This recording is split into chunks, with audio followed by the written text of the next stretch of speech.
I'd like to recognize the full committee ranking member, Congressman Westerman, for his opening statement, please. Thank you, Chairman Sablon. Good to see you.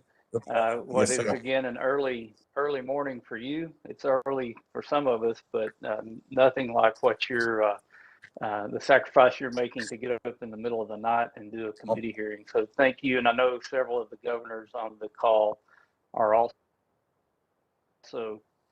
uh, in, in some different time zones, and it's not quite like us all being back together in Washington D.C. having these hearings in person, which I really hope we can do that in the near future. I've had the great opportunity to visit all of the territories, beautiful places with wonderful people, and I look forward to when we can get back to doing committee hearings in person again, and also when we can travel back to the territories to do meetings in person there.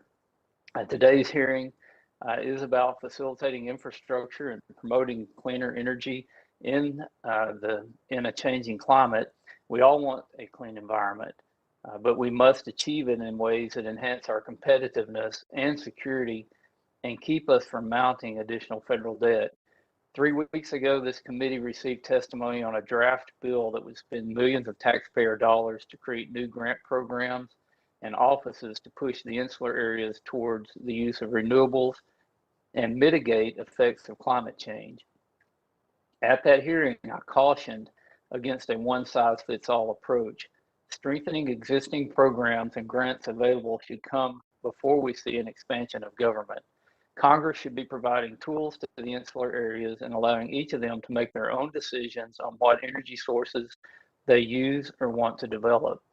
We can reduce global emissions more efficiently through innovation and the free market than over-regulating our domestic resources. We should be building off these successes, not trying to shut down more and more of our domestic supplies. We should also be incentivizing using natural climate solutions, much like what I've proposed in the Trillion Trees Act. The Department of the Interior, through the Office of Insular Affairs, distributes approximately $27 million a year for capital improvement grants.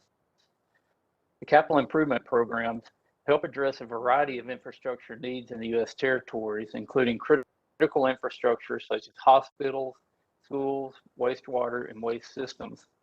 Improvements to critical infrastructure not only benefit the current population and businesses, but lay the groundwork to attract new investment in the territories, thereby promoting economic development and self-sufficiency. This funding can also be leveraged as local matching funds for other federal grant programs. I do recognize that the current funding level for these infrastructure grant funds and programs may not be sufficient to address all infrastructure needs in each of the territories. Mr. Sablon talked about hospitals and infrastructure as well as others on the conference this morning. In 2017, I was part of a bipartisan congressional delegation that visited several islands in the South Pacific. I remember being quite shocked to see the state of the Lyndon B. Johnson Tropical Medical Center in American Samoa. The estimated needs of that facility are in excess of $100 million just for modernization and $750 million for a complete replacement. Now, this is the only hospital on American Samoa, and American Samoa has as high a per capita veteran population of any of the states and territories.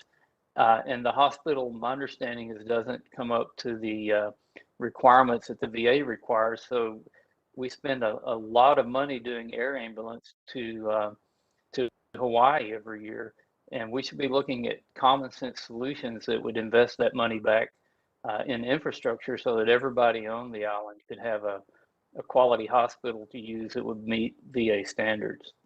And lastly, I would add that a focus for today is more federal spending. Before we start pouring more money into the agencies under this committee's jurisdiction, we should hear from the agencies on exactly how they plan to spend the massive amount of American taxpayer dollars and implement the new program from the last omnibus appropriations bill. My hope is that we can work together to address each island's priorities in an efficient way that is beneficial to both the taxpayer and the residents that call the U.S. territories their home.